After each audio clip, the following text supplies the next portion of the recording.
ayollar başrol algan tor komediya filmi. Yak. Ayollar tunji başrol algan tor komediya filmi. Şinjandaki. Bu filmning baş rejissyori zodi kim? Mehmet To'shiq Pichoq. Bu bo'lsa nihoyat ko'p mablag' selingan film. Bu filmga zodi qanchalik mablag' selingan? 7-8 milyon qatim o'ylash orqali TV'rasda o'z mablag' chiqarib tadqiqot bo'ldi oxirida. Mablag' yo'q. Bu filmning alohida unumi. Alohida unim ishlatgan. Hey! Ana kelasan. Mush filmga ishlatgan bir alohida unim bor. To'sha o'rnini ko'rsatib qo'yam shu. O'ng barmoqni so'l barmoqqa o'tkazadigan to'sha o'rnini.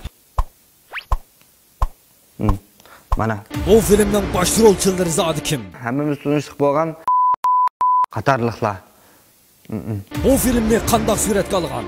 O'ltirib, hubub, badashqan qurib, yetib suratga ilingan. Endi biz bu filmning nodir ko'rinishlariga qarab boqaylik.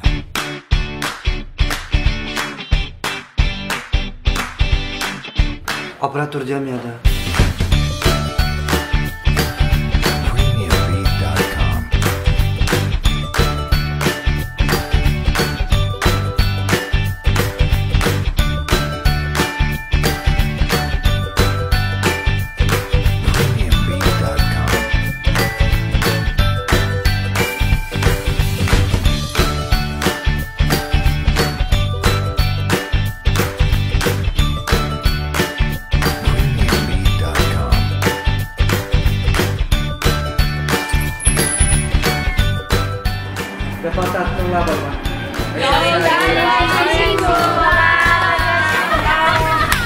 Yuqorqi filmning to'liq mazmuni qiziqsangiz, diqqatingiz kelar hafta e'lon qilinadigan ayollar başrol olgan butunlay yangi tor komediya filmida bo'lsin.